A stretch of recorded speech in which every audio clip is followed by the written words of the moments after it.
सब लोग इधर रहेंगे। अरे वही तो जहाँ वही करो, हम लोग बोलते बोलते पागल हो गए हैं। पर एम नहीं, आपने ये मेन जो है व्यक्ति, उनको आपने कितनी बार बोला पानी नहीं है? किसको? हम लोग 15 दिन से चिल्ला आप किसको बोलते हो? हम लोग अपने सर से बोलते हैं, सर आपका सर कौन है? नाम तो होगा। गौर सर फोन कर સંસ્થા અહીંયા કામ કરી રહી છે, એની પાસે ઓપરેટ કરવાની પરમિશન જ નથી.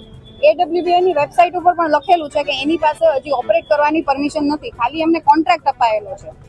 પ્લસ આ સંસ્થા 2, 4 કે 5 સિટીઝમાંથી બ્લેકલિસ્ટ થયેલી છે ઓલરેડી. આપણા જામનગરમાં આવેલી 2 વર્ષ પહેલા, અને એમના ઓપરેશન્સ બંધ કરવા પડ્યા હતા કારણ કે ત્યારે પણ ખૂબ કૂતરા મરતા હતા. બરાબર. બીજું કે ત્યાં અત્યારે કોઈ 24 કલાકનો ડોક્ટર છે જ નહીં. આટલા બધા જો ડોગ્સ ઓપરેટ થતા હોય તો by law there has to be a vet 24/7 ત્યાં હોવો જોઈએ, જે નથી. વીકમાં એક વખત કોઈ વેટ આવે છે, ઓપરેશન કરે છે અને અહીંથી નીકળી જાય છે. પછી એનો જે સ્ટાફ જે કમ્પ્લીટલી અનટ્રેન્ડ છે, એ એના ડોગનું જે કરે એ પૂરું ખાવા નથી દેતા, સારા માયલી દવા નથી આપતા, એના જે સૂચર વાપરે છે, જે ટાંકા લે છે એનાથી, એ બહુ જ ખરાબ ક્વોલિટીના વાપરે, જેના લીધે રૂજ નથી આવતી. મારી સંસ્થાનું નામ K9 સેફ એનિમલ ટ્રસ્ટ છે.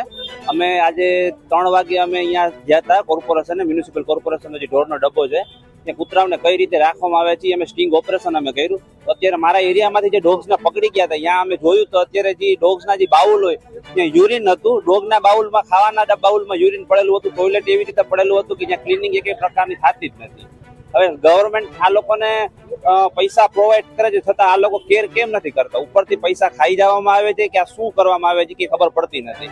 આ લોકોએ પ્રોપર ધ્યાન રાખવું જોઈએ. જો તમે જીવદયાનું કામ કરો છો, થોડી ઘણી આપણે માણસાઈ રાખીને આપણે કામ કરવું જોઈએ, તો આપણે આ જે બી પૈસા તમને સરકાર આપે છે તો આપણે એનું કામ આપણે વ્યવસ્થિત કરવું જોઈએ. બાકી તમારાથી નહીં થઈ શકતું હોય તો ના કરો, તો ડોગ્સને કેચિંગ કરવાનું બંધ કરી દેવું જોઈએ.